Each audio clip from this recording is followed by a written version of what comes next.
کہ حضرت موسیٰ علیہ السلام کا آپ کو معلوم ہے کہ کوہ طور پر اللہ تعالیٰ سے ہم کلامی کا شرف حاصل کرتے تھے. گفتگو ہو رہی ہے لیکن اللہ نظر نہیں آ رہا. اب اس کو اپنے اوپر طاری کیجئے کہ صاف سامنے آتے بھی نہیں، صاف چھپتے بھی نہیں. یہ جو صورتحال تھی کہ اگر کسی کی آپ آواز سن رہے ہیں، کلام سن رہے ہیں، سامنے نہیں آ رہا، تو آپ کے دل میں خواہش پیدا ہوگی کہ ذرا سا یہ پردہ بھی اٹھا دیا جائے، مجھے دیدار بھی حاصل ہو جائے. لہذا سورہ اعراف میں ہے جب کئی بار یہ شرف ہم کلامی حاصل ہوا اللہ سے، تو حضرت موسیٰ علیہ السلام نے بڑی ہمت سے کام لیا، بڑی جرت کی درخواست کر دی، رب ارنی انظر الیک. یہ جو پردہ بیچ میں حائل کیا ہوا ہے پروردگار، تو میرا شوق دیکھ، میرا اشتیاق دیکھ، تو مجھے ذرا دیدار بھی عطا ہو جائے. اس پر کیا بات کہی گئی؟ لن ترانی، موسیٰ تم مجھے ہرگز نہیں دیکھ سکتے، تم اس جسد ظاہری کے ساتھ، اس جسد مادی کے ساتھ، ان عنصری آنکھوں سے میرا دیدار نہیں کر سکتے. ولیکن انظر الی الجبل، دیکھو ہم تمہیں ایک مثال دیے دیتے ہیں، ذرا اس پہاڑ کی طرف دیکھو، ہم اپنی ایک تجلی اس پر ڈالیں گے.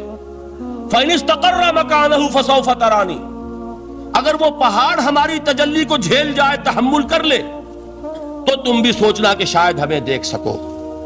اس کے بعد ہوا کیا؟ فَلَمَّا تَجَلَّى رَبُّهُ لِلْجَبَلِ جَعَلَهُ دَكًّا وَخَرَّ مُوسَىٰ صَعِقًا. جب اللہ تعالیٰ نے پہاڑ پر اپنی ایک تجلی ڈالی تو وہ پہاڑ جو ہے پھٹ گیا، اور موسیٰ، اب دیکھیے براہ راست تجلی موسیٰ پر نہیں ہے، یہ انڈائریکٹ مشاہدہ ہے تجلی ربانی کا کہ جو پہاڑ پر ہوئی ہے، اور پہاڑ کی جو کیفیت ہوئی ہے اس کے مشاہدے سے حضرت موسیٰ بے ہوش ہو کر گر گئے. وَصَعِقَ مُوسَىٰ خَرَّ مُوسَىٰ صَعِقًا. یہ ہے وہ مثال جو یہاں دی ہے قرآن کے لیے. لَوْ أَنزَلْنَا هَذَا الْقُرْآنَ عَلَىٰ جَبَلٍ لَرَأَيْتَهُ خَاشِعًا مُتَصَدِّعًا مِّن خَشْيَةِ اللَّهِ. نتیجہ کیا نکلا؟ انفر کیجئے، استدلال، استنتاج. نتیجہ یہ نکلا کہ جو تاثیر تجلی ذات ربانی کی ہے وہی تاثیر کلام ربانی کی ہے. صرف یہ ہے کہ ہمیں اس کا شعور نہیں، ہمیں اس کا ادراک نہیں. یہ بالکل ذات کی تجلی کی جو تاثیر تھی وہی قرآن خود بیان کر رہا ہے کہ اس کلام ربانی کی بھی. اس کو بھی علامہ اقبال نے خوب کہا ہے، فاش گویم آنچ در دل مزمرست، صاف کہہ دیتا ہوں جو کچھ میرے دل میں ہے. این کتابیں نیست چیزیں دیگرست. اسے کتاب نہ سمجھ بیٹھنا قرآن کو، یہ کتاب نہیں ہے، کچھ اور ہے. کچھ اور کیا ہے؟ مثل حق پنہاؤ ہم پیداستو، زندہ پائندہ گویاستو. یہ تو جیسے اللہ تعالیٰ کی ذات ہے، مثل حق، ذات حق سبحانہ و تعالیٰ کی طرح یہ زندہ ہے، پائندہ ہے. مثل حق، پائندہ گویاستو، یہ جو ہے زندہ ہے، یہ متکلم ہے، کلام نہیں ہے. کل صفات ربانیہ جو ہے ظاہر اور باطن، مثل حق پنہا، ظاہر و پنہا، اور حی و قیوم جیسے اللہ کی ذات ہے، وہی صفات اس کلام کی ہیں. اور اس کے بعد وہ شعر آیا تھا جو میں پہلے سنا چکا ہوں، چوں بجاں در رفت جاں دیگر شود. جب یہ قرآن کسی انسان کے اندر سرایت کر جاتا ہے، اس کے دل پر نازل ہوتا ہے. دیکھیے یہ الفاظ آپ کو کہیں اور نہیں ملیں گے. میرے نزدیک جہاں علامہ اقبال اس دور میں قرآن کی عظمت کا سب سے بڑا ثبوت ہے، وہاں عظمت قرآنی کے سب سے زیادہ واقف اور اس کا سب سے زیادہ شعور رکھنے والے بھی علامہ اقبال. یہ الفاظ آپ کو کہیں نہیں مل سکیں گے کہ مثل حق پنہاؤ ہم پیداستو، زندہ پائندہ گویاستو، چوں بجاں در رفت جہاں دیگر شود، جہاں چو دیگر شد جہاں دیگر شود. جب یہ انسانوں کے اندر سرایت کر جاتا ہے، ان کے اندر ایک انقلاب آ جاتا ہے، اور یہ اندر کا انقلاب ہے جو ایک عالمی انقلاب کا پیش خیمہ بنتا ہے. آپ آرڈیننس کے ذریعے سے نمازیں پڑھوائیں گے تو پھر نماز وہی پڑھی جائے گی جو آفس ٹائم میں آئے گی، باقی اور کیوں پڑھیں گے؟ وہ تو آرڈیننس کے ذریعے سے پڑھائی جا رہی ہے نا. اس کا حشر تو وہ ہوگا جو ہمارے ہاں دیکھا جا چکا ہے.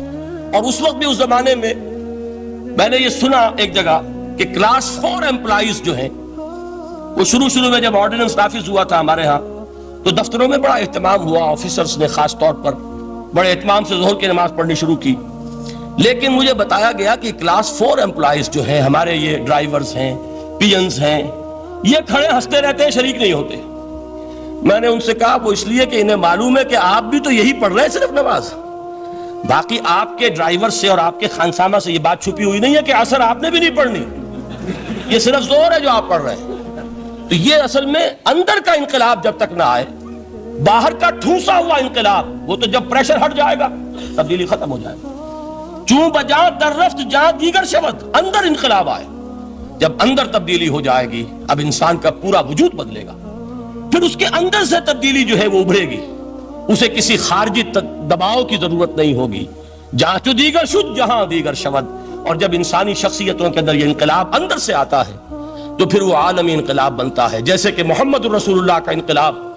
واقعہ یہ ہے کہ اگر جوش کانسپیریسی، عبداللہ ابن سبا کی سازش اگر کامیاب نہ ہو گئی ہوتی اور مسلمانوں کے اندر آپس کا اختلاف اور سرپھٹول نہ ہو جاتا، جو حضرت عثمان کی شہادت، پھر حضرت علی کی شہادت رضی اللہ تعالی عنہما، اور حضرت علی کی دوران خلافت یہ آپس کے جو جنگیں ہوئی، جنگ جمل، جنگ صفین، جنگ نہروان، اگر یہ نہ ہوئی ہوتی تو جس سپیڈ کے ساتھ اور رفتار کے ساتھ انقلاب محمدی کی توسیع ہو رہی تھی علی صاحب الصلاۃ والسلام، کوئی طاقت دنیا میں نہیں تھی۔ اقبال نے اس کا بھی نقشہ کھینچا ہے کہ تھمتا نہ تھا کسی سے سیل رواں ہمارا، وہ سیل رواں تھا، کوئی روکنے والا نہیں تھا۔ انٹرنل سیبوٹاج وہ ہے کہ جس نے اس انقلاب کا راستہ روکا ہے۔ تو واقعہ یہ ہے کہ وہ اندرونی انقلاب حضور نے برپا کیا قرآن کے ذریعے صحابہ میں، اندر سے جو انقلاب تھا اس نے عرب میں ایک انقلاب کی شکل اختیار کی، اور یہ انقلاب جو ہے اتنی اپنے اندر قوت رکھتا تھا، اتنی پوٹینشیلٹی تھی اس کی کہ وہ 20 برس کے اندر کہاں آکسس دریائے جیہوں، کہاں اٹلانٹک، تصور تو کیجیے، تاریخ میں اس سے پہلے اتنی بڑی کوئی مملکت قائم ہوئی نہیں، کہاں یمن اور کہاں ایشیائے کوچک، ایشیا مائنر ٹرکی، یہاں سے وہاں اور وہاں سے یہاں، اتنی عظیم مملکت حضرت عثمان رضی اللہ تعالیٰ عنہ کے خلافت میں ہو چکی تھی۔ یہ بات اگر یہ چلتا معاملہ آگے تو کوئی قوت اب نہیں رہی تھی، سلطنت روما ختم ہو چکی تھی، سلطنت کسرا ختم ہو چکی تھی، پرختے اڑ گئے تھے، اب کون سی طاقت رہ گئی تھی جو سیلاب کا راستہ روکتی؟ یہ وہ یہودی سازش ہے جس نے اندر سے سیبوٹاج کیا۔ بہرحال یہ ہے انقلاب محمدی کا طریقہ، اندر سے تبدیلی۔ اسی کو علامہ اقبال نے کہا ہے، تیرے ضمیر پہ جب تک نہ ہو نزول کتاب، گرہ کشا ہے نہ راضی نہ صاحب کشاف۔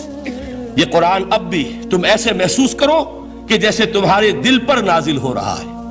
اور مجھے یاد آیا امام ابن قیم رحمت اللہ علیہ، ان کا ایک بڑا پیارا جملہ ہے، وہ کہتے ہیں قرآن کے بعض پڑھنے والے ایسے ہیں کہ جب وہ قرآن کو پڑھتے ہیں تو یوں محسوس کرتے ہیں کہ قرآن مصحف میں لکھا ہوا نہیں ہے، ان کے اپنے دل کے اوپر کندہ ہے، دل کے اوپر سے پڑھ رہے ہیں، یعنی اتنی کامل مطابقت وہ محسوس کرتے ہیں، اپنی فطرت، ہیومن نیچر اور قرآن کے اندر اتنی مطابقت ہے، اس طرح وہ ٹیلی کرتے ہیں ایک دوسرے کے ساتھ کہ محسوس ہوتا ہے کہ وہ کتاب ان صفحات میں لکھی ہوئی نہیں ہے بلکہ لوح قلب پر لکھی ہوئی ہے کہ جہاں سے وہ انسان اسے پڑھ رہا ہے۔